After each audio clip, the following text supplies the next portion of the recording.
We're breaking down the real-life struggles of owning a fully built adventure van. From those white-knuckle roads that you feel like you're gonna tip over, or those annoying rattling cabinets. Here are the downsides that most people won't tell you about. You have found Explorer Trek Adventure with Kelly and Greg.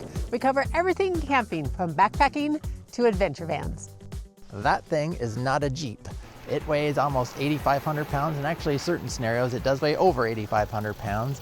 And being off-road, Jeeps are like the perfect thing to have, but of course you don't have your bed, you don't have your fridge, you don't have all that comfort living. A couple weeks ago we came around the corner, there was a snowbank going slightly over the road. I should have got out with the shovel and dug it out, but it didn't. And we started going off, we were off camber. As soon as these tires, front tires, went up on that snow berm, we slid probably about 1.5 feet, and I looked over at Kelly, she's looking over at me. We had enough momentum to kind of squeeze past. So when you're off-road and it's a little bit wet or it's like a little rocky, that front end, at least in our situations, has a tendency to migrate around, which can be a little bit scary. Even though this thing is not a Jeep, it's been actually really good so far. We've taken it on some crazy roads, and usually when we get on some hard inclines or declines, I will stop and see if I can back up to see what the van is capable of. And even though it's not a Jeep, it still is able to do some things that I honestly didn't think it was capable of. This thing is over 10 feet tall, and what that means on off-roading, that means as Jeepers will cut these little tiny holes through the trees, and we're not gonna fit, or you're not gonna fit. And the second problem is all that weight up top when you're going around corners or any bump or anything can have a tendency to want to sway and can get you in some pretty interesting situations. There is no such thing as a quiet ride in this van. Let me give you a tour of all that rattles. This rattles the cupboard, but these dishes, like if there's any give, they slam up against the door. This rattles, that's the fan. Rattling. Love these blinds, but they also, any big pothole, rattle. I've had these actually rattle and jump off and fall on me and hit me in the head. And I almost forgot, if the fridge is not completely packed out, everything just flies around in there and makes a bunch of noises.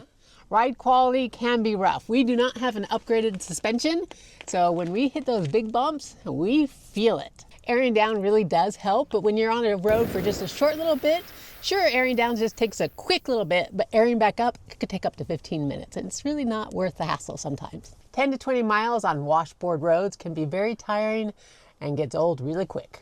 And again, this is not a Jeep. Jeeps have a lot of flex and articulation. Well, guess what? This thing has almost none. So you're almost guaranteed to have one tire off the ground if you're going over uneven terrain. The four-wheel drive system in the van is incredibly computer driven. You can turn most of it off, but it still is gonna be there.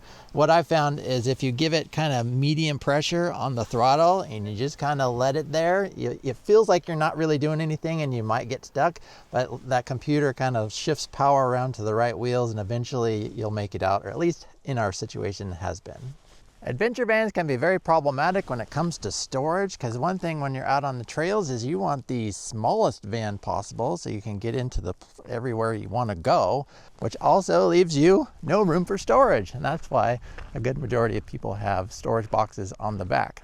But the secondary problem is you want a good departure angle and approach angle. Some of the extended vans like the Transit will have a very big butt, and that big butt can get you into trouble if it drags on the ground. We were originally going to build out a Transit Trail extended version, and I'm actually glad we didn't, because now we have the Sprinter, which those wheels are really far back and that departure angle is not terrible. Adventure vans are definitely not stealthy, with the winches, the huge tires, ladders, traction boards, boxes on the back, roof racks, awnings. If you're wanting to park on city streets and blend in, this is not the vehicle for you. You're gonna stick out like a sore thumb and be a potential target for thieves. Adventure vans are built to be off-grid, which is good and bad.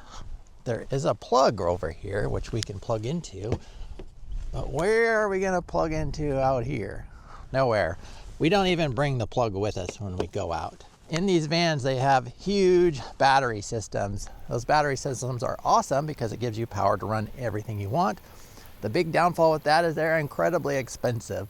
Every vehicle has a max weight, and with the adventure vans, when it's fully loaded, it butts up to that max really close. Ours is 9,050 pounds, and we are currently at 8,600, and no winch yet. So once we add that, we are getting super close. Add in all the extra toys like the kayaks, the paddleboards, bikes, and we're pushing the limit. Not a Jeep Part 3. Even though it is a four-wheel drive, it is a big honking four-wheel drive, and we are limited into where we can go. If you look at Onyx, they have a mapping system and they rate trails between 1 and 10. Just so you know, by the way, a Montana 3 is an Oregon 8 or 9. The scale is totally jacked. Back to Oregon, we stick at 1 to 3, basically the green trails. We don't want to take this thing or risk it. These things can be incredibly expensive, and not having them flipped over on the trail or smashed up against a tree is a really big incentive to to kind of play it a little bit safe, especially if this is your potential home. We spend a lot of time getting out to scout out the road on foot so we don't get stuck in precarious situations. I think the good majority of roads that we go scout, I think a Jeep could probably do in two-wheel drive, which is a little bit sad. Let's talk about the van tax.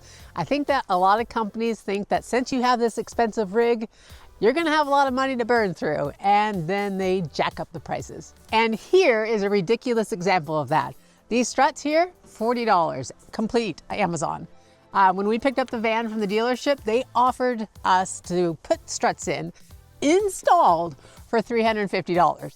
Greg did these in like 5 minutes. There are ways to avoid the van tax, but you have to expand your search a little bit. We actually were searching out Jeep's accessories and found this bag, Napa Auto Parts, $30. Not bad. We saw one it's very similar to this at the Van Expo. It was like 300 bucks. So there are definitely ways to get around that van tax. Now there are exceptions to that. Case in point, the OWL products. They actually add a lot of extra space, functionality for us. We wish these OWL products were cheaper, but they bring so much functionality that we're willing to pay that extra price. Hopefully that gives you some insights into the negative side of owning an adventure van. Don't get us wrong though, we absolutely love this thing. You can go watch this video next. You can find us at explorertrekadventure.com, and we'll see you next time.